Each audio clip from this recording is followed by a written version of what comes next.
अच्छा, कभी किसी दवा की दुकान पर ओआरएस और ओआरएसएल को देखकर कंफ्यूज हुए हैं? मतलब नाम देखिए एकदम एक जैसा, बॉटलें भी लगभग सेम टू सेम। तो क्या ये एक ही चीज है? जी नहीं, बिल्कुल नहीं। तो चलिए आज इसी कंफ्यूजन को ना हमेशा हमेशा के लिए खत्म करते हैं। सोचिए जरा, तबीयत ठीक नहीं लग रही, दस्त या उल्टी की वजह से ना शरीर में पानी की बहुत ज्यादा कमी हो गई है, डिहाइड्रेशन जिसे कहते हैं। अब आप भागे भागे फार्मेसी पहुंचते हैं और शेल्फ पर ये दोनों बोतलें रखी मिलती हैं। अब सवाल ये है कि कौन सी उठाएं। ये फैसला सुनने में तो छोटा लगता है, पर यकीन मानिए ये बहुत जरूरी है।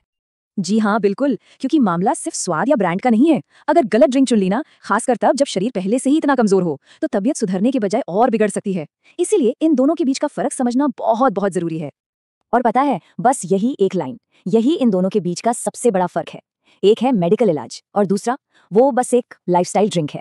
एक बना है बीमारी से लड़ने के लिए और दूसरा रोजमर्रा की जिंदगी की थकान मिटाने के लिए। चलिए अब जरा इसे और डिटेल में समझते हैं। तो सबसे पहले बात करते हैं असली हीरो की, यानी ओआरएस की।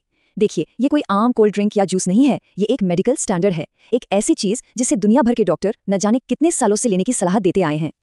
ओआरएस, इसका पूरा नाम है ओरल रिहाइड्रेशन सोल्यूशन, और इसे किसी ऐसी वैसी कंपनी ने नहीं बनाया है। इसे बनाया है वर्ल्ड हेल्थ ऑर्गेनाइजेशन यानी डब्ल्यूएचओ ने, और वो भी एक बहुत ही खास, एक बहुत ही साइंटिफिक फॉर्मूले से। इसका मकसद सिर्फ और सिर्फ एक है, जब कोई बीमार हो तो उसके शरीर में पानी और जरूरी मिनरल्स की जो कमी हो गई है उसे फटाफट पूरा करना।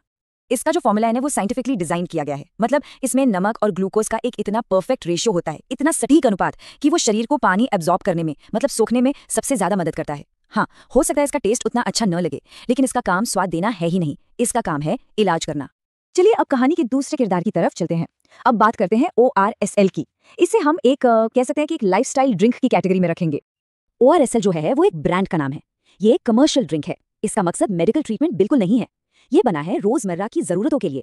जैसे मान लीजिए कोई वर्कआउट करके आया है, या धूप में घूमने से थक गया है, या बस यूं ही थोड़ी एनर्जी डाउन लग रही है, तो उसके लिए है ये। अब इसके फॉर्मूले में क्या है, इसमें इलेक्ट्रोलाइट्स तो हैं, मतलब शरीर के लिए जो जरूरी मिनरल्स होते हैं वो हैं, पर साथ में इसमें काफी ज्यादा चीनी, कुछ विटामिन्स और अलग अलग फ्लेवर्स भी डाले जाते हैं। तभी तो ये आपको ऑरेंज, मैंगो जैसे टेस्टी फ्लेवर्स में मिलता है और पीने में भी अच्छा लगता है। इसका काम सीधा सा है, स्वाद के साथ थोड़ी एनर्जी बूस्ट करना। तो अब हम दोनों के बारे में बेसिक बातें तो जान गए हैं, तो क्यों ना अब इन्हें आमने सामने रखकर कंपेयर किया जाए। इससे ना दूध का दूध और पानी का पानी हो जाएगा, सारे फर्क एकदम क्लियर हो जाएंगे। जरा इस टेबल पर नजर डालिए, सारी कहानी यहीं साफ हो जाती है। एक तरफ है ओआरएस, एक मेडिकल सोल्यूशन जिसे डब्ल्यूएचओ ने अप्रूव किया है और जो दस्त उल्टी जैसी मेडिकल इमरजेंसी के लिए है। और दूसरी तरफ है ओआरएसएल, एक कमर्शियल फ्लेवर्ड एनर्जी ड्रिंक जो आम थकान और गर्मी के लिए है। सीधी सी बात है, एक का बेस है साइंस और दूसरे का बेस है टेस्ट और इंस्टेंट एनर्जी। तो इस सारी बातचीत का असल जिंदगी में क्या मतलब निकलता है? मतलब यह है कि अगली बार जब फार्मेसी में इन दोनों बोतलों को देखा जाएगा ना, तो एक बेहतर, एक स्मार्ट फैसला लिया जा सकेगा।